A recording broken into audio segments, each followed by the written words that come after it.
മക്കളെ, എന്തൊക്കെയുണ്ട് വിശേഷം? എല്ലാവരും സുഖമായിട്ടിരിക്കുന്നോ? അപ്പൊ നമ്മുടെ സ്കൂളൊക്കെ സ്റ്റാർട്ട് ചെയ്തു, ക്ലാസ് ഒക്കെ തുടങ്ങി, ഇങ്ങനെ പോർഷൻസ് ഒക്കെ എടുത്തുകൊണ്ടിരിക്കുകയാണല്ലേ? എങ്ങനെയുണ്ട് 8th നിന്ന് 9th വന്നിട്ട് പോർഷൻസ് ഒക്കെ അടിപൊളിയാണോ? പഠിച്ചിട്ട് എങ്ങനെയുണ്ട്? ഇപ്പോൾ നമ്മൾ 8ാം ക്ലാസ്സിൽ നോക്കുകയായിരുന്നെങ്കിലേ ബേസിക് സയൻസ് എന്ന് പറഞ്ഞാൽ ഒരൊറ്റ ടെക്സ്റ്റ് അല്ലേ നമുക്ക് ഉണ്ടായിരുന്നുള്ളൂ. അതിൽ ഫിസിക്സും കെമിസ്ട്രിയും ബയോളജിയും ഒക്കെ അതിൽ തന്നെ ആയിരുന്നു. കുറച്ച് കാര്യങ്ങൾ നമുക്ക് പഠിക്കാനും ഉണ്ടായിരുന്നുള്ളൂ അല്ലേ? പക്ഷെ 9th എത്തിയപ്പോഴോ എല്ലാത്തിനും ഓരോരോ ടെക്സ്റ്റ് ബുക്ക്, കുറേ കാര്യങ്ങൾ പഠിക്കാൻ വേണ്ടിയിട്ട് അല്ലേ? അത് കൂടാണ്ട് ഇപ്പതാ സിലബസ് ചേഞ്ച് വന്നു അല്ലേ?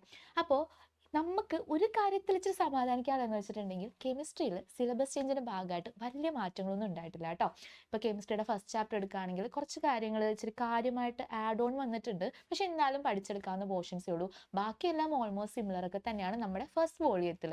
ഓക്കെ, അപ്പം ഇന്ന് നമ്മളിപ്പോൾ പഠിക്കാൻ പോകുന്നത് നമ്മുടെ ചാപ്റ്റർ 1 കെമിസ്ട്രി ആണ്. 9th സ്റ്റാൻഡേർഡിലെ സ്ട്രക്ചർ ഓഫ് ആൻ ആറ്റം, ആറ്റത്തിന്റെ ഘടന. അപ്പൊ മക്കളെ, നമ്മുടെ ചാപ്റ്റർ സ്റ്റാർട്ട് ചെയ്യുമ്പോൾ തന്നെ ഇതാ ഇവിടെ നോക്കി, ഇവിടെ ഒരു ബോക്സ് ആണല്ലോ അവർ ആദ്യം കൊടുത്തിരിക്കുന്നത്. ആ ബോക്സിൽ എന്തൊക്കെ കാര്യം കൊടുത്തിരിക്കണേ? ദേ മോളിക്യൂൾ, ആറ്റം. ആ രണ്ട് വാക്കുകൾ ശ്രദ്ധിച്ചോ. എന്താണ് ഒരു മോളിക്യൂൾ, തന്മാത്ര? എന്താണ് ഒരു ആറ്റം? ഇത് 8th നിന്ന് 9th ആയിക്കഴിഞ്ഞ കുട്ടികൾക്ക് എപ്പോഴും കൺഫ്യൂഷൻ വരുന്ന സാധനമാണ് കേട്ടോ. തുടക്കത്തിൽ എന്താണ് ആറ്റം, എന്താണ് മോളിക്യൂൾ? അപ്പൊ നമ്മൾ അത് നല്ലോണം ക്ലാരിഫൈ ചെയ്തിട്ട് വേണം ഈ ചാപ്റ്ററിലോട്ട് കടക്കാൻ. കാരണം നമ്മൾ ഈ ചാപ്റ്ററിൽ ഡീറ്റെയിൽ ആയിട്ട് ചാപ്റ്ററിന്റെ പേര് പറഞ്ഞിരിക്കുന്ന പോലെ ആരെ പറ്റിയിട്ടാണ് പഠിക്കാൻ പോണേ? ആറ്റത്തിനെ പറ്റിയിട്ട്. ഓക്കെ, അപ്പോൾ നമുക്ക് ചുറ്റുമുള്ള എല്ലാ വസ്തുക്കളും ഉണ്ടാക്കിയിരിക്കുന്നത് കുഞ്ഞു പാർട്ടിക്കിൾസ് അല്ലെങ്കിൽ കണികകൾ ചേർന്നിട്ടാണ് അല്ലേ? അപ്പൊ ഈ കണികകളെയാണ് നമ്മൾ മോളിക്യൂൾ അല്ലെങ്കിൽ തന്മാത്ര എന്ന് പറയുന്നത്. അപ്പൊ നമുക്ക് ചുറ്റുമുള്ള എന്ത് സാധനം ആയിക്കോട്ടെ, മിസ്സിന്റെ കയ്യിലിരിക്കുന്ന പെൻ ആയിക്കോട്ടെ, നമ്മുടെ കയ്യിലുള്ള പേപ്പർ ആയിക്കോട്ടെ, പിന്നെ വുഡ് ആയിക്കോട്ടെ, എന്ത് സാധനം ആയിക്കോട്ടെടാ, അതൊക്കെ ഉണ്ടാക്കിയിരിക്കുന്നത് എന്ത് വെച്ചിട്ടാ? മോളിക്യൂൾ അല്ലെങ്കിൽ തന്മാത്രകൾ ചേർന്നിട്ടാണ്. അപ്പോൾ സിമ്പിൾ ആയിട്ട് പറഞ്ഞാൽ ഇത്രേ ഉള്ളൂ കാര്യം. നമ്മുടെ സബ്സ്റ്റൻസ്, നമുക്ക് ചുറ്റുമുള്ള എന്ത് സബ്സ്റ്റൻസ് ആയിക്കോട്ടെ, ഇതെല്ലാം ഉണ്ടാക്കിയിരിക്കുന്നത് എന്ത് ചേർന്നിട്ടാ? കുറെ കുഞ്ഞു മോളിക്യൂൾസ് ചേർന്നിട്ടാണ്. ഓക്കെ, ഇനി ഈ മോളിക്യൂൾ ഉണ്ടാക്കിയിരിക്കുന്നത് എന്ത് വെച്ചിട്ടാ? നമ്മുടെ ആറ്റംസ് ചേർന്നിട്ട്. ഓക്കെ, അപ്പോൾ ആറ്റങ്ങൾ ചേർന്ന മോളിക്യൂൾ ആവുന്നു, തന്മാത്രകൾ ഉണ്ടാവുന്നു. ഈ തന്മാത്രകൾ ചേർന്നിട്ടാണ് നമുക്ക് ചുറ്റുമുള്ള എല്ലാ സബ്സ്റ്റൻസും ഉണ്ടാക്കിയിരിക്കുന്നത്. ഓക്കെ, ഇപ്പോൾ ഒരു എക്സാമ്പിൾ വെച്ചിട്ട് പറയുകയാണെന്നുണ്ടെങ്കിൽ നമുക്ക് എപ്പോഴും അവൈലബിൾ ആയിട്ടുള്ള, നമ്മുടെ ലൈഫിൽ ഏറ്റവും ഇമ്പോർട്ടൻ്റ് ആയിട്ടുള്ള നമ്മുടെ വാട്ടറിനെ തന്നെ നമുക്ക് എടുക്കാം, വെള്ളം. ഓക്കെ, അപ്പോൾ വെള്ളത്തിൻ്റെ ഒരു കുഞ്ഞു ഡ്രോപ്പ് ഓഫ് വാട്ടർ എടുത്തെന്ന് വിചാരിക്കുക. അപ്പോൾ ഒരു കുഞ്ഞു വെള്ളത്തിൻ്റെ തുള്ളി എടുത്താൽ ആ വെള്ളത്തിൻ്റെ തുള്ളി ഉണ്ടായിരിക്കുന്നത് എന്ത് വെച്ചിട്ടാ? വെള്ളം ഉണ്ടായിരിക്കുന്നത് എന്ത് വെച്ചിട്ടാ? വെള്ളത്തിൻ്റെ കുറേ മോളിക്യൂളുകൾ ചേർന്നിട്ടാണ്, അതായത് തന്മാത്രകൾ ചേർന്നിട്ട്. അപ്പോൾ വെള്ളത്തിൻ്റെ ഒരു മോളിക്യൂളിനെ നമ്മൾ വിളിക്കുന്ന പേരാണ് H2O. അപ്പോൾ ഈ H2O കുറേ കുഞ്ഞു H2O മോളിക്യൂൾസ് ചേർന്നിട്ടാണ് നമ്മുടെ വെള്ളത്തിന്റെ ഒരു ഡ്രോപ്പ് ഉണ്ടായിട്ടുള്ളത്. ഇനി ഇതാ ഇതിലെ ഈ ഒരു മോളിക്യൂള് തന്നെ ഒന്ന് എടുത്ത് സൂം ചെയ്ത് നമ്മൾ നോക്കുവാണെങ്കിൽ ഈ H2O മോളിക്യൂൾ, ഈ ഒരെണ്ണം ഉണ്ടായിരിക്കുന്നത് 2 ഹൈഡ്രജനും 1 ഓക്സിജനും ചേർന്നിട്ടാണ്. നോക്കി, 2 ഹൈഡ്രജനും ഉണ്ട്, 1 ഓക്സിജനും ഉണ്ട്. ഈ പേര് നിങ്ങൾ നോക്കി അറിയാം, H2O എന്നാണ് കൊടുത്തിരിക്കുന്നത്. അതായത് അതിൽ 2 ഹൈഡ്രജൻ ആറ്റവും ഉണ്ട്, 1 ഓക്സിജൻ ആറ്റവും ഉണ്ട്. ഓക്കെ, അപ്പോൾ 2 ഹൈഡ്രജൻ ആറ്റവും 1 ഓക്സിജൻ ആറ്റവും ചേർന്നിട്ട് നമ്മുടെ വാട്ടറിന്റെ ഒരു മോളിക്യൂൾ ഉണ്ടായിട്ടുണ്ട്, ആറ്റങ്ങൾ ചേർന്നിട്ട്. ആ കുറേ മോളിക്യൂളുകൾ കുറേ ചേർന്നിട്ടാണ് വെള്ളത്തിന്റെ ഒരു കുഞ്ഞു ഡ്രോപ്പ് ഉണ്ടായിരിക്കുന്നത്. അങ്ങനെയാണ് ഓരോ വസ്തുക്കളും ഉണ്ടായിട്ടുള്ളത്. ഓക്കെ, അപ്പൊ നമുക്ക് വാട്ടർ മോളിക്യൂളിന്റെ കേസ് നിങ്ങൾക്ക് മനസ്സിലായല്ലോ. ഇനി നമുക്ക് അതേപോലെ തന്നെ നമ്മൾ എല്ലാ ദിവസവും കഴിക്കുന്ന സാധനമല്ലേ പഞ്ചസാര. ആ പഞ്ചസാര വെച്ച് നമുക്കൊരു എക്സാമ്പിൾ പറയാം. ദേ ഇവിടെ നോക്കി, പഞ്ചസാരയുടെ ഒരു കുഞ്ഞു തരി മിസ് എടുത്തു കേട്ടോ, ഒരു കുഞ്ഞു തരി പഞ്ചസാര എടുത്തേ.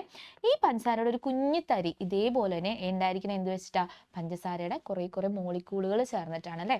അപ്പോൾ പഞ്ചസാരയുടെ ഒരു മോളിക്യൂളിനെ നമ്മൾ വിളിക്കുന്ന പേരാണ്, ഇവിടെ നോക്കിയേ, C12H22O11.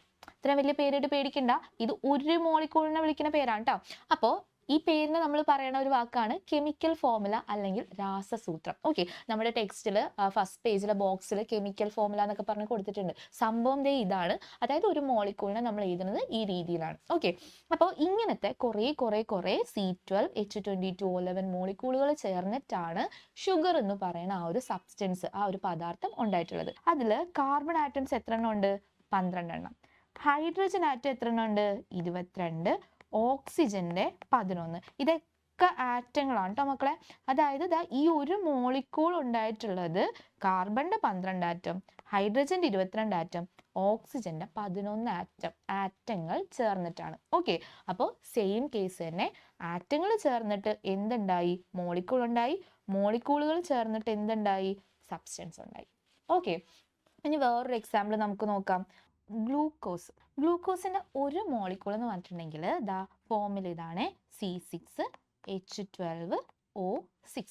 ഇത് ഒരു മോളിക്കൂളിനെ വിളിക്കുന്ന പേരാണ് കേട്ടോ, തന്മാത്രയുടെ പേരാണ്, കെമിക്കൽ ഫോമുല അല്ലെങ്കിൽ രാസസൂത്രമാണ് C6H12O6 എന്ന് പറയുന്നത്. അപ്പൊ ഈ മോളിക്കൂൾ ഒന്ന് മക്കൾ ശ്രദ്ധിച്ച് നോക്കിയേ, ഇതിൻ്റെ ഉള്ളിൽ എത്ര ആറ്റംസ് ചേർന്നിട്ടുണ്ട്? ഇവിടെ നോക്കിയടാ, സി എത്ര എണ്ണം ഉണ്ട്? 6 എണ്ണം. എച്ച് ഇവിടെ എത്ര എണ്ണം ഉണ്ട്? ഹൈഡ്രജൻ 12 എണ്ണം ഉണ്ട് അല്ലേ? ഓക്സിജൻ എത്ര എണ്ണം ഉണ്ട്? 6 എണ്ണം. അപ്പോൾ ഇത്രയും ആറ്റങ്ങൾ ചേർന്നിട്ടാണ് ദാ ഈ ഒരൊറ്റ മോളിക്കൂൾ ഉണ്ടായിട്ടുള്ളത്. ഈ ഒരു മോളിക്കൂളുകൾ തന്നെ കുറേ മോളിക്കൂളുകൾ ചേർന്നിട്ടാണ് ഗ്ലൂക്കോസിന്റെ തരികൾ ഉണ്ടായിട്ടുള്ളത്. ഓക്കെ, അപ്പൊ നിങ്ങൾക്ക് കാര്യങ്ങളൊക്കെ ക്ലിയർ ആണല്ലോ. ആറ്റങ്ങൾ ചേർന്നിട്ട് എന്തുണ്ടാവുന്നു? മോളിക്കൂൾ ഉണ്ടാവുന്നു, തന്മാത്ര ഉണ്ടാവുന്നു. മോളിക്കൂൾ ചേർന്നിട്ട് എന്തുണ്ടാവുന്നു? സബ്സ്റ്റൻസ് ഉണ്ടാവുന്നു. ഓക്കെ അല്ലേ? ഇനി എൻ്റെ മക്കൾ ഒരു കാര്യം ഇവിടെ ശ്രദ്ധിക്കാനുള്ളത്, നമ്മൾ ഷുഗറിന്റെ മോളിക്കൂൾ എഴുതിയല്ലേ, ഷുഗർ മോളിക്കൂൾ C12H22O11. ഇതാണ് ഒരു ഷുഗർ മോളിക്കൂളിന്റെ കെമിക്കൽ ഫോർമുല, രാസസൂത്രം. ഇനി ഒരു ഗ്ലൂക്കോസ് മോളിക്കൂളിന്റെ എന്തായിരുന്നു? എന്താ നേരത്തെ നമ്മൾ എഴുതിയേ? C6H12O6. രണ്ട് മോളിക്കൂളിന്റെ പേര് ഒന്ന് ശ്രദ്ധിച്ച് നോക്കിയേ. എല്ലാം സെയിം എലമെന്റ്സ് ആ വന്നിരിക്കുന്നത് അല്ലേ, സെയിം മൂലകങ്ങളാണ്. അതെ, ഇവിടെ കാർബൺ ഉണ്ട്, ഇവിടെ കാർബൺ ഉണ്ട്, ഇവിടെ ഹൈഡ്രജൻ ഉണ്ട്, ഇവിടെ ഹൈഡ്രജൻ ഉണ്ട്, ഓക്സിജൻ ഉണ്ട്, ഓക്സിജൻ ഉണ്ട്. അതായത് സെയിം എലമെന്റ്സ് തന്നെ ചേർന്നിട്ടുള്ളത്. പക്ഷേ നമ്മുടെ ഗ്ലൂക്കോസും ഷുഗറും സെയിം സാധനമാണോ? അല്ലല്ലേ. നമ്മൾ കഴിച്ചിട്ടുള്ള സാധനങ്ങളല്ലേ, രണ്ടും സെയിം ആണോ? അല്ലല്ലോ. അപ്പൊ രണ്ടിനും പ്രത്യേകത ഉണ്ടല്ലേ, രണ്ടും വ്യത്യാസമുണ്ട്. എന്താണ് ആ വ്യത്യാസം? ദേ ഇതിൻ്റെ ഉള്ളിൽ കാർബൺ, ഹൈഡ്രജൻ, ഓക്സിജൻ എണ്ണം നിങ്ങളൊന്ന് ശ്രദ്ധിച്ചേ. ഇതില് റേഷ്യോ വരുന്നത് ഷുഗറിന്റെ കാർബൺ, ഹൈഡ്രജൻ, ഓക്സിജൻ റേഷ്യോ, അനുപാതം എങ്ങനെയാ വന്നിട്ടുള്ളത്? 12:22:11 ആണ്. അതായത് അവരുടെ എണ്ണം തമ്മിലുള്ള റേഷ്യോ ഇങ്ങനെയാണ്. ഇനി നമ്മുടെ ഗ്ലൂക്കോസ് വരുമ്പോൾ അതിൽ എങ്ങനെയാണ് റേഷ്യോ വരുന്നത്? 6:12:6 ആണല്ലേ. അപ്പൊ നമുക്ക് ഷോർട്ടാക്കി എന്തെന്ന് എഴുതാം? 1:2:1 എന്ന് വരും. ഈ റേഷ്യോയിലുള്ള വ്യത്യാസം കാരണമാണ് രണ്ടും രണ്ട് വസ്തുക്കളായത്, അല്ലെങ്കിൽ രണ്ട് സബ്സ്റ്റൻസ് ആയത് കേട്ടോ. അതായത് ഷുഗറിൽ കാർബൺ ഉണ്ട്, ഹൈഡ്രജൻ ഉണ്ട്, ഓക്സിജൻ ഉണ്ട്, പക്ഷെ ചേർന്നിരിക്കുന്നത് റേഷ്യോ വ്യത്യാസമുണ്ട്. ഗ്ലൂക്കോസിലുള്ള റേഷ്യോ വ്യത്യാസമുണ്ട്. അങ്ങനെ റേഷ്യോ രണ്ടും വ്യത്യാസം വന്നപ്പോൾ ഇവരുടെ സബ്സ്റ്റൻസിന്റെ സ്വഭാവം എന്തായി? മാറ്റം വന്നു. ഓക്കെ, അപ്പോൾ നമ്മൾ പഠിച്ച കാര്യം ഇത്രയേ ഉള്ളൂ. ആറ്റങ്ങൾ ചേർന്ന് മോളിക്കൂൾ ഉണ്ടാവുന്നു. പക്ഷേ ആ മോളിക്കൂൾ ഉണ്ടായിരിക്കുന്ന മോളിക്കൂളിൽ ആറ്റങ്ങളുടെ എണ്ണവും വളരെ ഇമ്പോർട്ടൻ്റ് ആണ്. ഓരോ മൂലകവും എത്ര ആറ്റങ്ങൾ വന്നിട്ടുണ്ട് എന്നത് വെച്ച് ആ മോളിക്കൂളിന്റെ സ്വഭാവവും എന്ത് ചെയ്യുന്നുണ്ടാ? മാറുന്നുണ്ട്. അപ്പോൾ മക്കളെ ദേ ഈ ക്വസ്റ്റ്യൻ ഒന്ന് നോക്കിയാൽ എല്ലാവരും. How do molecules of different substance differ? ഇപ്പം നമ്മൾ പഠിച്ച കാര്യമാണ്. അതായത് ഓരോ വസ്തുക്കളിലെ ഉണ്ടാക്കിയിരിക്കുന്ന മോളിക്യൂൾസ് തമ്മിൽ എന്താണ് വ്യത്യാസം, എങ്ങനെയാണ് അവർ വ്യത്യാസപ്പെട്ടിരിക്കുന്നതെന്ന് കേട്ടോ. അപ്പോൾ എന്തൊക്കെയാണ് വ്യത്യാസങ്ങൾ ഉണ്ടാവുക? അവരുടെ എലമെന്റ്സ് വ്യത്യാസം ഉണ്ടാവും, അതായത് അവരുണ്ടാക്കിയിരിക്കുന്ന മൂലകങ്ങൾ വ്യത്യാസം ഉണ്ടാവും. ഇപ്പോൾ കാർബൺ, ഹൈഡ്രജൻ, ഓക്സിജൻ അങ്ങനെ ഓരോ മൂലകങ്ങൾ വന്നില്ലേ, അങ്ങനെ മൂലകങ്ങൾ വ്യത്യാസം ഉണ്ടാവും. പിന്നെ അതുപോലെ എന്തിലുള്ള വ്യത്യാസവും ഉണ്ട്? റേഷ്യോയിലുള്ള വ്യത്യാസവും സബ്സ്റ്റൻസിന്റെ സ്വഭാവത്തെ അല്ലെങ്കിൽ മോളിക്യൂളിനെ ഡിഫർ ചെയ്യുന്ന അല്ലെങ്കിൽ വ്യത്യാസപ്പെടുത്തുന്ന ഒരു ഫാക്ടറാണ് കേട്ടോ. അപ്പോൾ 2 പോയിന്റ്സ് ഇവിടെ ഉണ്ട്, ഒന്ന് ജസ്റ്റ് നോട്ട് ചെയ്ത് വെച്ചേക്കട്ടോ നിങ്ങൾ. അപ്പം മക്കളെ ഇനി നമ്മൾ പഠിക്കാൻ പോണത് ആറ്റം എന്താണ്, ആറ്റത്തിൻ്റെ സ്ട്രക്ചർ എന്താണ്, അതുപോലെ തന്നെ ആറ്റത്തിൻ്റെ ഉള്ളിൽ എന്തെങ്കിലുമൊക്കെ ഉണ്ടോ, ഇങ്ങനെയുള്ള കാര്യങ്ങളാണ് ഈ ചാപ്റ്ററിൽ ഡീറ്റെയിൽ ആയിട്ട് നമ്മൾ പഠിക്കാൻ പോണത് കേട്ടോ. അപ്പോൾ ദേ ഇവിടെ ഒരു കാര്യം പ്രത്യേകമായിട്ട് പറഞ്ഞിട്ടുണ്ട്. ആറ്റത്തിൻ്റെ ഉള്ളിൽ നമ്മൾ പിന്നീടുള്ള കുറേ എക്സ്പീരിയൻസിലൂടെയൊക്കെ മനസ്സിലാക്കിയ കാര്യമാണ്, ആറ്റത്തിൻ്റെ ഉള്ളിൽ 3 ആൾക്കാരുണ്ട്. ഫസ്റ്റ് വൺ ഇലക്ട്രോൺ, പിന്നെ പ്രോട്ടോൺ, പിന്നെ ന്യൂട്രോൺ. ഈ 3 ആൾക്കാരുമാണ് ആറ്റത്തിൻ്റെ ഉള്ളിലുള്ള ആൾക്കാർ കേട്ടോ. അപ്പോൾ ആറ്റത്തിൻ്റെ ഉള്ളിൽ കാണപ്പെടുന്ന ഈ പാർട്ടിക്കിൾസിനെ നമ്മൾ കോമൺ ആയിട്ട് വിളിക്കുന്ന പേരാണ് സബ് ആറ്റോമിക് പാർട്ടിക്കിൾസ്. എന്താണ്? സബ് ആറ്റോമിക് പാർട്ടിക്കിൾസ് കേട്ടോ. അപ്പോൾ എക്സാമിന് ഇൻ കേസ് ക്വസ്റ്റ്യൻ വരാണ് എന്താണ് സബ് ആറ്റോമിക് പാർട്ടിക്കിൾസ് എന്ന് വെച്ചാൽ ഏതൊക്കെ എഴുതണം? Electron, proton, neutron. അപ്പോൾ നമ്മൾ പഠിക്കാൻ പോണത് ഈ സബ് ആറ്റോമിക് പാർട്ടിക്കിൾസിനെ കണ്ടെത്തിയതും ആറ്റത്തിൻ്റെ സ്ട്രക്ചർ കണ്ടെത്തിയതും ഒക്കെ ആയിട്ടുള്ള എക്സ്പെരിമെന്റ്സ് ആണ്. അതിൽ ഫസ്റ്റ് നമ്മൾ പഠിക്കാൻ പോണത് ഡിസ്ചാർജ് ട്യൂബ് എക്സ്പെരിമെന്റ് ആണ്. ഇത് ചെയ്തത് 1875 വില്യം ക്രൂക്ക് എന്ന് പറയുന്ന ഒരു സയന്റിസ്റ്റ് ആണ് കേട്ടോ. അപ്പോൾ ആ ഫിഗർ ഒന്ന് നിങ്ങൾ എല്ലാവരും ആ ഡയഗ്രം ഒന്ന് ശരിക്കും നോക്കുക. ഇതാണ് നമ്മുടെ ഡിസ്ചാർജ് ട്യൂബിന്റെ ഫിഗർ കേട്ടോ. അപ്പോൾ ഇതിൽ ഇങ്ങനെ ട്യൂബ് പോലത്തെ ഒരു അറേഞ്ച്മെന്റ് കണ്ടോ? ഇങ്ങനെ ഒരു അറേഞ്ച്മെന്റ് ഉണ്ടാവും. എന്നിട്ട് ആ അറേഞ്ച്മെന്റിന്റെ ഉള്ളിൽ മെറ്റൽസിനെ വെച്ചിരിക്കുന്നത് കേട്ടോ. 2 മെറ്റൽസിനെ ഇങ്ങനെ സൈഡിലായിട്ട് വെച്ചിട്ടുണ്ട് ഇലക്ട്രോഡുകളായിട്ട്. എന്നിട്ട് ഈ മെറ്റലിനെ നമ്മൾ കണക്ട് ചെയ്തിരിക്കുന്ന ബാറ്ററിയുടെ നെഗറ്റീവ് സൈഡായിട്ടും ഇപ്പുറത്തെ മെറ്റലിനെ നമ്മൾ കണക്ട് ചെയ്തിരിക്കുന്ന ബാറ്ററിയുടെ പോസിറ്റീവ് സൈഡുമായിട്ടാണ്. അപ്പോൾ നെഗറ്റീവ് സൈഡുമായിട്ട് കണക്ട് ചെയ്തിരിക്കുന്ന മെറ്റലിനെ നമ്മൾ വിളിക്കുന്ന പേരാണ് കാഥോഡ്.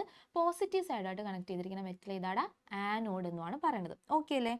ഇനി ഇവിടെ ദേ വേറൊരു സംഭവം ഉണ്ട്, കണ്ടോ? ഇതാണ് വാക്വം പമ്പ്. ഇതെന്തിനാ യൂസ് ചെയ്യണമെന്ന് വെച്ചാൽ നമ്മൾ എന്ത് സാധനം ഓപ്പൺ ആക്കി വെച്ചാലും അതിനുള്ള എയർ ഉണ്ടാവുമല്ലേ, എയറിൻ്റെ പ്രസൻസ്. അപ്പോൾ നമ്മുടെ ഈ ഡിസ്ചാർജ് ട്യൂബിൻ്റെ ഉള്ളിലാണെങ്കിലും എയറിൻ്റെ പ്രസൻസിനെ കളയാൻ വേണ്ടിയിട്ടാണ് ഈ വാക്വം പമ്പ് വെച്ചിരിക്കുന്നത്. അപ്പോൾ വാക്വം പമ്പ് ഉപയോഗിച്ച് സക്ക് ചെയ്ത് അതിൽ നിന്ന് എയറിനെ എന്ത് ചെയ്യാം, നമുക്ക് റിമൂവ് ചെയ്ത് കളയാൻ പറ്റും. ഓക്കെ, അപ്പോൾ ഇതാണ് നമ്മുടെ ഡിസ്ചാർജ് ട്യൂബിൻ്റെ അറേഞ്ച്മെൻറ്റ്. ഓക്കെ, ഇതിലാണ് ഇനി നമ്മൾ പരീക്ഷണങ്ങൾ ചെയ്യാൻ പോണത്. അപ്പോൾ വില്യം ക്രൂക്സ് ചെയ്ത് എന്താണെന്ന് വെച്ചാൽ ഇതിൻ്റെ ഉള്ളിലുള്ള എയറിനെ അദ്ദേഹം അങ്ങ് റിമൂവ് ചെയ്തു കേട്ടോ. കുറേ എയറിനെ അങ്ങ് മാറ്റി കഴിഞ്ഞപ്പോൾ ഇതിൻ്റെ ഉള്ളിൽ ലോ പ്രഷർ എന്ന് പറയുന്ന കണ്ടീഷൻ ഉണ്ടായി. അതായത് മർദ്ദം നല്ലോണം കുറഞ്ഞു, അതിൻ്റെ ഉള്ളിലുള്ള മർദ്ദം കുറഞ്ഞു, താഴ്ന്ന മർദ്ദം എന്ന് പറയുന്ന ഒരു കണ്ടീഷൻ ഉണ്ടായി. അതേപോലെ അദ്ദേഹം എന്ത് ചെയ്തു, ബാറ്ററി കണക്ട് ചെയ്തിട്ടില്ലേ, ബാറ്ററിയിലൂടെ ഹൈ വോൾട്ടേജ് അങ്ങ് അപ്ലൈ ചെയ്തു. ഓക്കെ, ഹൈ വോൾട്ടേജും കൊടുത്തു. ഓക്കെ, അതുപോലെ ചെയ്തൊരു കാര്യമാണ് നമ്മളുടെ ഈ ആനോഡിൻ്റെ ബാക്കിലായിട്ട് ഇവിടെ സിങ്ക് സൾഫേറ്റ് എന്ന് പറയുന്ന ഒരു കെമിക്കൽ പുള്ളി കോട്ട് ചെയ്തിട്ടുണ്ടായിരുന്നു. എവിടെ? ആനോഡിൻ്റെ ബാക്കിലായിട്ട്. അതുപോലെ തന്നെ പുള്ളി ചെയ്തൊരു കാര്യം, നമ്മുടെ ഈ ആനോഡിൻ്റെ ഉള്ളിൽ കുറേ ഹോൾസ് ഇട്ട് കൊടുത്തു കേട്ടോ. ഇങ്ങനെ കുറച്ച് ഹോൾസ് ആനോഡിൽ ഇട്ട് കൊടുത്തു. എന്നിട്ട് ഒബ്സർവ് ചെയ്ത കാര്യമാണ്, നമ്മുടെ ബാറ്ററി ആയിട്ട് കണക്ട് ചെയ്ത് ഹൈ വോൾട്ടേജ് അപ്ലൈ ചെയ്ത സമയത്ത് എന്തോ ഒരു തിളക്കം ഈ സിങ്ക് സൾഫേറ്റിൻ്റെ അവിടെ കണ്ടു. ഒരു ഗ്രീൻ കളറിലെ ഗ്ലോ കേട്ടോ, ഗ്രീൻ തിളക്കം ഈ സിങ്ക് സൾഫേറ്റിൻ്റെ അവിടെ കണ്ടു. അപ്പോൾ സിങ്ക് സൾഫേറ്റ് ശരിക്കും കോട്ട് ചെയ്തിരിക്കുന്ന നമുക്ക് അങ്ങനെ വിസിബിൾ ആയിട്ട് തോന്നില്ല. പക്ഷേ ഹൈ വോൾട്ടേജ് അപ്ലൈ ചെയ്തപ്പോഴേക്കും എന്ത് കണ്ടു, ആ സിങ്ക് സൾഫേറ്റ് എന്ന് പറഞ്ഞ ആ സാധനത്തിന് അവിടെ ഒരു തിളക്കം കണ്ടു. അപ്പോൾ എന്തുകൊണ്ടാണ് അങ്ങനെ ഒരു തിളക്കം കണ്ടത്? എന്തായിരിക്കും കാരണം? സംഭവം എന്താണെന്ന് വെച്ചാലേ, നമ്മളിങ്ങനെ വോൾട്ടേജ് ഹൈ അപ്ലൈ ചെയ്ത സമയത്ത് കാഥോഡിൽ നിന്ന് ആരൊക്കെയോ ഇങ്ങനെ ട്രാവൽ ചെയ്ത് എവിടെ വന്നു, ഇവിടെ സിങ്ക് സൾഫേറ്റിൻ്റെ അവിടെ പോയിട്ട് എന്ത് ചെയ്തിട്ടുണ്ട്, ടച്ച് ചെയ്തിട്ടുണ്ട്. എങ്ങനെയാണ് അത് ടച്ച് ആയത്? ദേ ഇവിടെ നോക്കി, ആനോഡിൽ കുറേ ഹോൾസ് ഇട്ട് കൊടുത്തില്ലേ. അപ്പോൾ എന്ത് ചെയ്തു, ആനോഡിൻ്റെ ഉള്ളിൽ കൂടിയൊക്കെ അങ്ങ് കയറി ഇറങ്ങി എവിടെ പോയി ടച്ച് ചെയ്തു, സിങ്ക് സൾഫേറ്റിൽ പോയിട്ട് ടച്ച് ചെയ്തു കേട്ടോ. അപ്പോൾ അങ്ങനെ സിങ്ക് സൾഫേറ്റിൽ തട്ടിയപ്പോഴാണ് സിങ്ക് സൾഫേറ്റ് എന്ത് ചെയ്യാൻ തുടങ്ങിയത്, ഗ്ലോ ചെയ്യാൻ തുടങ്ങിയത്. അപ്പോൾ അതിൽ നിന്ന് അദ്ദേഹത്തിന് കാര്യം മനസ്സിലായി, കാഥോഡിൽ നിന്ന് ആരൊക്കെയോ ആനോഡിൻ്റെ അങ്ങോട്ട് പോകുന്നുണ്ട് ഇങ്ങനെ ഹൈ വോൾട്ടേജ് അപ്ലൈ ചെയ്യുന്ന സമയത്ത്. ഓക്കെ, അങ്ങനെ കാഥോഡിൽ നിന്ന് ആനോഡിലോട്ട് പോയ ഈ ആൾക്കാരെ, കാഥോഡിൽ നിന്നാണല്ലോ പോയത്, അതുകൊണ്ട് അവരെ ഒരു പേരിട്ട് വിളിച്ചു, അതാണ് കാഥോഡ് റേസ്. ഓക്കെ അല്ലേ? അപ്പോൾ കാഥോഡ് റേസ് എങ്ങനെയാണ് കണ്ടുപിടിച്ചതെന്ന് മനസ്സിലായോ? അപ്പോൾ സയൻറ്റിസ്റ്റുകൾ എന്നിട്ട് ഫർദർ കുറേ എക്സ്പെരിമെൻറ്റ് ചെയ്തു ഈ കാഥോഡ് റേയുടെ എന്തൊക്കെയാണ് പ്രത്യേകതകൾ, അവരുടെ പ്രോപ്പർട്ടീസ് എന്താ, ഇതൊക്കെ അറിയാൻ വേണ്ടിയിട്ട്. അപ്പോൾ അങ്ങനെ ചെയ്ത കുറച്ച് എക്സ്പെരിമെൻറ്റ്സ് ആണ് മക്കൾക്ക് ഇവിടെ പഠിക്കാൻ വേണ്ടിയിട്ടുള്ളത് കേട്ടോ. Main characteristics of cathode rays എന്ന് പറഞ്ഞിട്ടുണ്ട്. അതായത് കാഥോഡ് റേയുടെ പ്രധാനപ്പെട്ട സ്വഭാവങ്ങൾ, കാഥോഡ് രശ്മികളുടെ. അപ്പോൾ ഇതിൽ ഫസ്റ്റ് ചെയ്തിരിക്കുന്ന എക്സ്പെരിമെൻറ്റ് ഇവിടെ ശ്രദ്ധിച്ച് നോക്കി, സെയിം ഡിസ്ചാർജ് ട്യൂബ് തന്നെയാണ്, പക്ഷേ അതിൽ പ്രത്യേകമായിട്ട് ഒരു കാര്യം ചെയ്തിരിക്കുന്നത്, ആനോഡിൻ്റെ അവിടെ ഇങ്ങനൊരു സംഭവം പ്ലേസ് ചെയ്തിട്ടുണ്ട്. ഓക്കെ, ഇങ്ങനൊരു സാധനം വെച്ച് കൊടുത്തു കഴിഞ്ഞപ്പോൾ സെയിം എക്സ്പെരിമെൻ്റ് തന്നെ എന്നിട്ട് ചെയ്ത് കഴിഞ്ഞപ്പോൾ പുള്ളി ഒരു കാര്യം കണ്ടു, ഇവിടെ ഈ വെച്ചിരിക്കുന്ന സാധനത്തിൻ്റെ നിഴൽ ബാക്കിൽ ഇവിടെ വന്ന് വീണിട്ടുണ്ട്. അപ്പോൾ എങ്ങനെയാണ് ഒരു സാധനത്തിന് നിഴലുണ്ടാവണേ? ഒരു വസ്തുവിന് നിഴലുണ്ടാവണമെന്ന് വെച്ചിട്ടുണ്ടെങ്കിൽ അതിൽ പോയിട്ട് എന്തെങ്കിലും സ്ട്രെയിറ്റ് ആയിട്ട് വരുന്ന റേസ് തട്ടിയാലാണ് ബാക്കിൽ എന്തുണ്ടാവുക, നിഴൽ ഫോം ചെയ്യുക. സ്ട്രെയിറ്റ് ആയിട്ട് വരുന്ന റേസ് ആയിരിക്കണം. അപ്പോൾ അതിൽ നിന്ന് നമ്മുടെ കാഥോഡ് റേയുടെ ഒരു ക്യാരക്ടർ മനസ്സിലായി. ഈ കാഥോഡ് റേ വന്നുകൊണ്ടിരിക്കുന്നത് എങ്ങനെയാ, സ്ട്രെയിറ്റ് ലൈനിലാണ്, വളഞ്ഞും തിരിഞ്ഞൊന്നുമല്ല. എങ്ങനെയാ, സ്ട്രെയിറ്റ് ആയിട്ട് ആ കാഥോഡ് റേ വന്നെ, എന്നാൽ മാത്രമേ കാഥോഡ് റേക്ക് എന്തുണ്ടാക്കാൻ പറ്റുള്ളൂ, ഷാഡോ ക്രിയേറ്റ് ചെയ്യാൻ പറ്റുള്ളൂ. അപ്പോൾ ഒരു പോയിന്റ് നമുക്ക് കിട്ടി, കാഥോഡ് റേസ് സ്ട്രെയിറ്റ് ആയിട്ടാണ് ട്രാവൽ ചെയ്യണത്. ഓക്കെ, ഇനി രണ്ടാമത് ഒരു എക്സ്പെരിമെൻറ്റ് ചെയ്തു.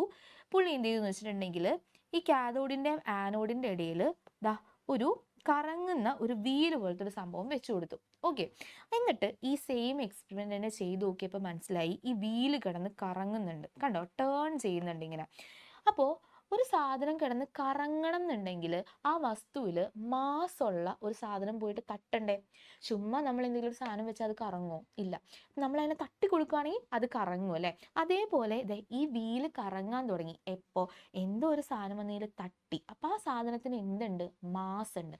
മാസ്സുള്ള വസ്തു തട്ടിയാൽ മാത്രമേ ഒരു സാധനം എന്ത് ചെയ്യുള്ളൂ, മൂവ് ചെയ്യുള്ളൂ. ഓക്കെ, അനങ്ങുള്ളൂ, ചലിക്കുള്ളൂ കേട്ടോ. അപ്പോൾ അതിൽ നിന്ന് രണ്ടാമത്തെ ക്യാരക്ടറും കിട്ടി, സ്വഭാവവും കിട്ടി. കാഥോഡ് റേയുടെ എന്താണ്, കാഥോഡ് റേക്ക് മാസ് ഉണ്ട്. അപ്പോൾ ഫസ്റ്റ് നമ്മൾ പഠിച്ച കാഥോഡ് റേ സ്ട്രെയിറ്റ് ലൈനിലാണ് ട്രാവൽ ചെയ്യണേ, സ്ട്രെയിറ്റ് ആയിട്ടേ പോകുള്ളൂ. രണ്ടാമത് നമുക്കൊരു ക്യാരക്ടർ കിട്ടി, കാഥോഡ് റേക്ക് മാസ് ഉണ്ട്. ഓക്കെ, ഇനി മൂന്നാമത് ഒരു എക്സ്പെരിമെൻറ്റും കൂടി ചെയ്തു കേട്ടോ.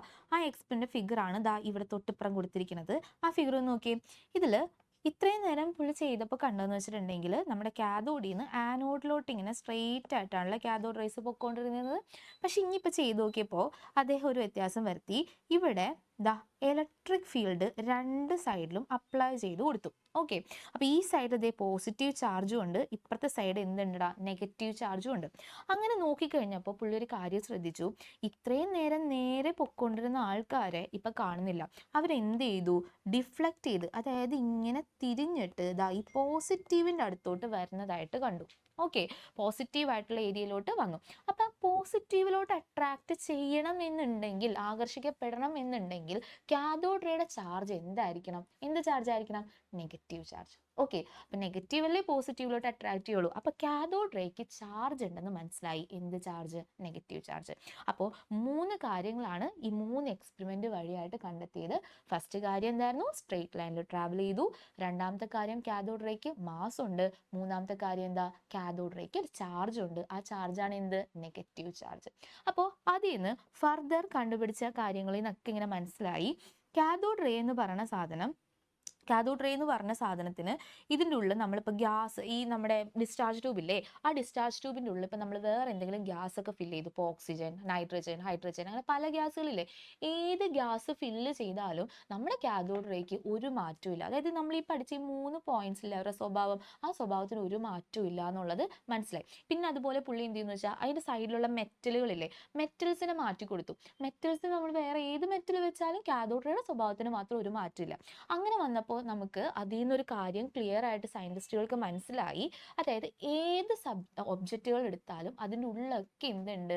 കോമൺ ആയിട്ട് കാണുന്ന ഒരു പാർട്ടിക്കിൾ ഉണ്ട്. ആ പാർട്ടിക്കിളാണ് ഈ കാഥോഡ് റേ ആയിട്ട് നമ്മൾ ഈ കാണുന്നത്. അപ്പോൾ അതിനെ നമ്മൾ പേരിട്ട് വിളിച്ചു. അതാണ് എന്ത്? ഇലക്ട്രോൺ. ഓക്കെ, ഇനി ഇത്രയും ചെയ്ത് കഴിഞ്ഞിട്ട് സയൻറ്റിസ്റ്റുകൾ ചെയ്ത വേറൊരു കാര്യം എന്ന് വെച്ചാൽ, ഇതിൻ്റെ ഉള്ളിൽ നമ്മൾ ഇപ്പോൾ ഡിസ്ചാർജ് ട്യൂബിൻ്റെ ഉള്ളിൽ നമ്മൾ ഓരോരോ ഗ്യാസുകളെ ഫില്ല് ചെയ്യാൻ തുടങ്ങി കേട്ടോ. ഇപ്പോൾ ഓക്സിജൻ എന്നുള്ള ഗ്യാസ് എടുത്തു, പിന്നെ ഓക്സിജൻ മാറ്റി ഹൈഡ്രജൻ എടുത്തു, നൈട്രജൻ എടുത്തു, അങ്ങനെ പല ഗ്യാസുകൾ ഡിസ്ചാർജ് ട്യൂബിൻ്റെ ഉള്ളിൽ ഫില്ല് ചെയ്തു. എങ്ങനെയാണ്? ലോ പ്രഷറിലായിരിക്കും കേട്ടോ ഫില്ല് ചെയ്യണത്. അതേപോലെ തന്നെ മെറ്റൽസ് ആണെങ്കിലും നമ്മൾ പറഞ്ഞില്ല 2 മെറ്റൽ റോഡ്സ് ഫിക്സ് ചെയ്തിട്ടുണ്ടായിരുന്നു എന്ന്, കാഥോഡും ആനോഡും. ഈ മെറ്റൽസിനെ ആണെങ്കിലും പല പല മെറ്റൽസിനെ എടുക്കാൻ തുടങ്ങി. ഓക്കെ, അങ്ങനെ എന്തൊക്കെ ചെയ്ത് നോക്കിയിട്ടും കാഥോഡ് റേയുടെ സ്വഭാവത്തിൽ മാത്രം ഒരു മാറ്റവും ഇല്ല. അതായത് അവർ സ്ട്രെയിറ്റ് ലൈനിൽ പോകും എന്നുള്ളതും മാസ് ഉണ്ടെന്നുള്ളതും ചാർജ് ഉണ്ടെന്നുള്ളതിലൊക്കെ ഒരു മാറ്റവും കണ്ടില്ല.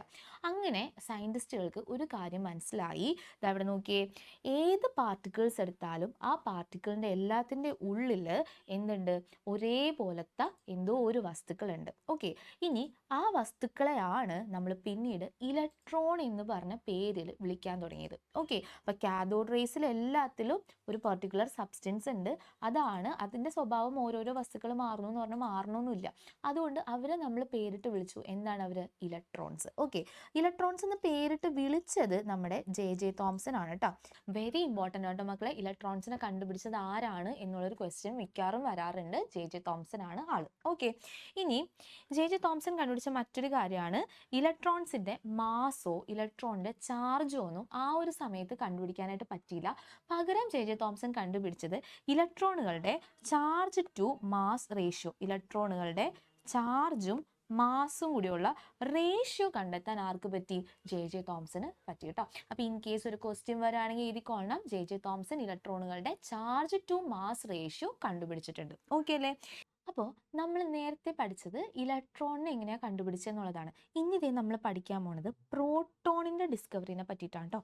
അപ്പോൾ ഇതേ 1886 യുഗൻ ഗോൾസ്റ്റീൻ എന്ന് പറയുന്ന സയൻറ്റിസ്റ്റ്, ഗോൾസ്റ്റീൻ എന്ന് പറയുന്ന സയൻറ്റിസ്റ്റിൻ്റെ പേര് ശരിക്കും ഒന്ന് ആലോചിച്ച് വെച്ചോളണം, ഓർത്ത് വെച്ചോളണം കേട്ടോ. വെരി ഇമ്പോർട്ടൻ്റ് ആണ്. ഗോൾസ്റ്റീൻ കുറച്ച് എക്സ്പെരിമെൻറ്റ്സ് ചെയ്തായിരുന്നു. ഇപ്പം നമ്മളിപ്പോൾ പഠിച്ച എക്സ്പെരിമെൻറ്റ് നേരെ തിരിച്ചാണ് ചെയ്തത്. ഇപ്പം നമ്മൾ പഠിച്ചപ്പോൾ നമ്മൾ പറഞ്ഞു ആനോഡിൽ ഹോൾസ് ഇട്ടു എന്ന് പറഞ്ഞില്ലേ, അതിന് പകരം ഇവിടെ ഗോൾസ്റ്റീൻ ചെയ്ത് എന്താണെന്ന് വെച്ചിട്ടുണ്ടെങ്കിൽ കാഥോഡിൽ കുറച്ച് ഹോൾസ് ഇട്ടു. ഹോൾസ് ഇട്ട് കഴിയുമ്പോൾ ആ കാഥോഡിനെ നമ്മൾ വിളിക്കുന്ന പേരാണ് പെർഫറേറ്റഡ് കാഥോഡ് എന്ന് കേട്ടോ. എന്ത് സാധനം? പെർഫറേറ്റഡ്. അതായത് ഹോൾസ് ഇട്ട് കൊടുക്കുന്നതിനാണ് പെർഫറേഷൻസ് എന്ന് വിളിക്കുന്നത്. അങ്ങനെ പെർഫറേറ്റഡ് കാഥോഡ് വെച്ചിട്ട് മറ്റ് നേരത്തെ ചെയ്ത എക്സ്പെരിമെൻ്റ് ഇല്ലേ, അത് തന്നെ ചെയ്തു നോക്കി. അപ്പം നമ്മൾ നേരത്തെ ആനോഡിൽ ഹോൾസ് ഇട്ടെങ്കിൽ ഇപ്പുറത്തെ സൈഡ് പുള്ളി കാഥോഡിൽ ഹോൾസ് ഇട്ട് ചെയ്തു കേട്ടോ. അങ്ങനെ ചെയ്ത് കഴിഞ്ഞപ്പോൾ പുള്ളിക്ക് ആനോഡിൽ നിന്ന് കാഥോഡിലോട്ട് ആരൊക്കെയോ വരുന്നതായിട്ട് കണ്ടുപിടിച്ചു പുള്ളി. നേരത്തെ സംഭവിച്ചതിന് നേരെ തിരിച്ച് തിരിച്ച് കണ്ടുപിടിച്ചു കേട്ടോ. അപ്പോൾ അതിനെ പുള്ളി വിളിച്ച പേരാണ് കനാൽ റേസ്. എന്ത് റേസാണ്? Canal rays. അപ്പോൾ കനാൽ റേസ് എന്ന് വെച്ചിട്ടുണ്ടെങ്കിൽ ആനോഡിൽ നിന്ന് കാഥോഡിലോട്ട് വരുന്ന റേസാണ്. അപ്പോൾ കനാൽ റേസിനെ മറ്റൊരു പേരും കൂടി ഇട്ട് വിളിച്ചു, അതാണ് നമ്മുടെ ആനോഡ് റേസ്. കാരണം ആനോഡിൽ നിന്നാണല്ലോ അത് വരുന്നത്. So anode rays. അപ്പോൾ ആനോഡ് റേസ് അല്ലെങ്കിൽ കനാൽ റേസിനെ കണ്ടുപിടിച്ചത് ആരാന്ന് വെച്ചാൽ ആരാണ്? നമ്മുടെ ഗോൾസ്റ്റി എന്ന് പറയുന്ന സയൻറ്റിസ്റ്റ് ആണ് കേട്ടോ. ഈ കനാൽ റേസിൻ്റെ ക്യാരക്ടേഴ്സ് ഇതിൻ്റെ ഉള്ളിൽ നമ്മൾ ഫില്ല് ചെയ്യുന്ന ഗ്യാസ് അനുസരിച്ചിട്ട് മാറുന്നുണ്ട്. ഓക്കെ, നേരത്തെ കാഥോഡ് റേസിൻ്റെ സ്വഭാവം മാറുന്നുണ്ടായിരുന്നില്ല. പക്ഷേ ഇവരുടെ സ്വഭാവം എന്താ? നമ്മളിപ്പോൾ ഓക്സിജൻ എടുക്കുകയാണെങ്കിൽ വേറൊരു ക്യാരക്ടർ കാണിക്കും, ഹൈഡ്രജൻ എടുക്കുകയാണെങ്കിൽ വേറൊരു ക്യാരക്ടർ എടുക്കും. അങ്ങനെ എടുക്കുന്ന ഗ്യാസ് അനുസരിച്ചിട്ട് ഇവരുടെ സ്വഭാവത്തിൽ മാറ്റം വരുന്നുണ്ട്. അങ്ങനെ കണ്ടുപിടിച്ചൊരു കാര്യമാണ്, നമ്മൾ ഇതിൻ്റെ ഉള്ളിൽ ഹൈഡ്രജൻ ഫില്ല് ചെയ്ത സമയത്ത് ഗ്യാസായിട്ട് ഹൈഡ്രജൻ ഫില്ല് ചെയ്തപ്പോഴാണ് ഈ കനാൽ റേസിൽ തന്നെ ഏറ്റവും ചെറിയ പാർട്ടിക്കിൾസിനെ കാണാനായിട്ട് സാധിച്ചത്. ഓക്കെ, ഇവിടെ പറഞ്ഞിരിക്കുന്ന സെൻറ്റൻസ് ഒന്ന് നോക്കിക്കൊള്ളണം. The smallest and lightest positive particles. Canal റേസിൻ്റെ ചാർജ് പോസിറ്റീവ് ആണ് കേട്ടോ. കാരണം അവർ വരുന്നത് ആനോഡിൽ നിന്ന് കാഥോഡിലോട്ടാണ്. ആനോഡിൽ നിന്ന് വരുന്ന റേസ് ആയതുകൊണ്ട് തന്നെ അവരുടെ ചാർജ് പോസിറ്റീവാണ്. കാഥോഡ് റേസിൻ്റെ ചാർജ് എന്തായിരുന്നു? നെഗറ്റീവ് ആയിരുന്നു. അപ്പോൾ ഇവരുടെ പോസിറ്റീവ് ആയിട്ടുള്ള ആൾക്കാരാണ് canal rays. Were obtained when discharge tube was filled with hydrogen.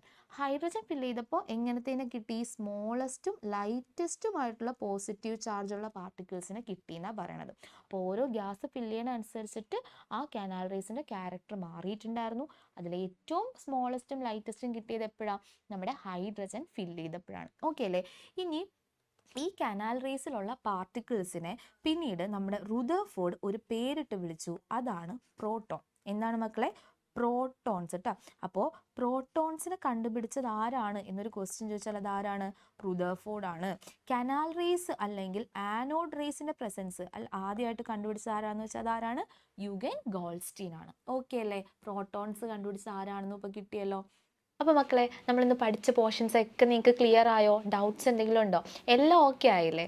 അപ്പോൾ നിങ്ങൾക്ക് ഇനി ഇതേപോലത്തെ ഫർദർ ക്ലാസ്സസ് കിട്ടാൻ വേണ്ടിയിട്ട് നിങ്ങൾ നമ്മുടെ ഗുരുകുലത്തിൻ്റെ ചാനൽ ഒന്ന് സബ്സ്ക്രൈബ് ചെയ്ത് വെക്കുക, ലൈക്ക് ചെയ്യുക, പിന്നെ അതുപോലെ നിങ്ങളുടെ എല്ലാ കൂട്ടുകാർക്കും ഷെയർ ചെയ്യുക കേട്ടോ. ഓക്കെ, അപ്പോൾ എല്ലാവരും നല്ല മിടുക്കരായിട്ട് പഠിക്കുക, എക്സാമിന് വേണ്ടിയിട്ട് പ്രിപ്പയർ ചെയ്യുക.